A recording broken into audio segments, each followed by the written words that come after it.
What's going on, everybody? We're back with another episode of Skate Hacks, and today we are going over the crooked grind, the backside crooked grind. Now, this is a very basic ledge trick, and it's a lot easier than it looks.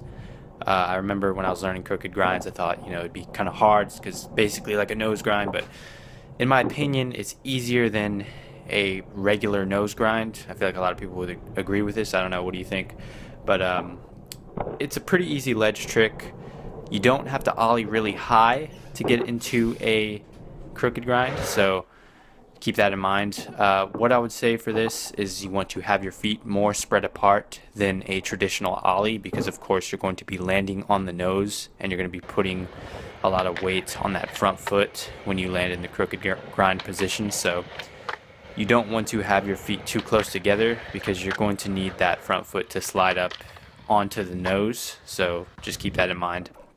Before even trying this trick, before going at the ledge and trying a crooked grind at normal speed, I think you should do this right here. I think you should find a square curb or a small, let's say a very small box, something perfect like this tiny little box I have here, and practice going either really slow or just at a standstill trying to ollie and land in the crooked grind position. So you don't need a large angle for a crooked grind. In fact, I see one of the biggest mistakes that people make with crooked grinds is that they're coming at a big angle, and you don't want that. You want to be focusing your speed going forward so that the crooked grind goes forward, because the more crooked you come at the crooked grind, it sounds funny because, of course, the trick is a crooked grind, right? So you think you would come at a pretty crooked angle, but that's not the case.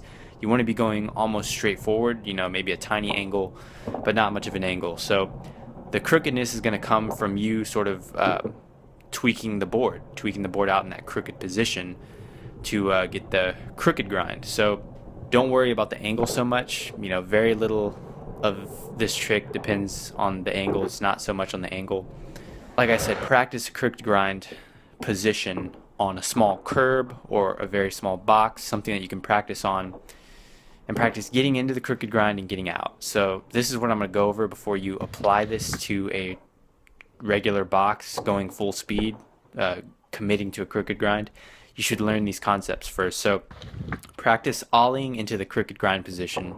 You want to make sure that you're just pressing on the nose. You want to press on the nose. You don't want to press too heavy on the nose, but you want to land in the basic crooked grind position, and you want to practice this over and over. So this actually isn't too difficult at all when you're practicing on a curb, and of course I wish that I did this with almost all the ledge tricks that I learned, practicing still motion on a curb, and then start adding a little bit of speed to it, and then add a little bit of more speed, and continue that process until you're very comfortable with getting into the crooked grind. Now, getting out, this seems to be one of the biggest problems with the crooked grind. Now, fortunately, when you're in the crooked grind, because the back truck is not in line with the ledge, you don't have to worry about that back truck hitting the ledge on the way out. But you want to get that nudging motion. You want to make sure that you get this nudging motion with the front foot. So basically, you're going to practice this again on a small curb or whatever you feel comfortable practicing this on. And you could just set up in the crooked grind, or you could practice getting on and getting off, or you could just set it into the crooked grind and stand on it and practice getting off, whatever you prefer. This is just going to be a basic nudging motion. So it helps if you're familiar with how to do a nollie, because it's almost the same muscular motion. You're really just nudging off with the front foot. You're going to press the front foot forward, just kind of nudge it off the ledge, and you're going to kick back with the back foot. So that's how this is similar to a nollie. You want to do sort of like the motion that you would for a nollie. You're going to nudge off with the front foot, and with the back foot you're going to kick back, and that's what's going to bring you off the ledge. Now, you can do this in the middle of the ledge and pop out, or you can do this at the end. Either way, it depends on what your goal is. But these are the two essential motions for a crooked grind, and they're very easy to learn on a small curb. Again, if you're not comfortable with rolling, practice it standstill first, and then start adding a little bit of speed to it. And that's how you eventually build up to a crooked grind on a ledge, on a box. A lot of people have issues standing on the crooked grind. Now, this is why I recommend that you practice on a small curb, because, of course, there's not much of a risk involved. The weight distribution on a crooked grind, you don't want to lean too much forward, and you want to make sure that you have that pinch. Now, there's an Instagram page. I love this page. It's called Das Pinch, and you can look that up on Instagram. And they basically just post videos of people pinching that truck, getting that nice pinch on crooked grinds and on feeble grinds.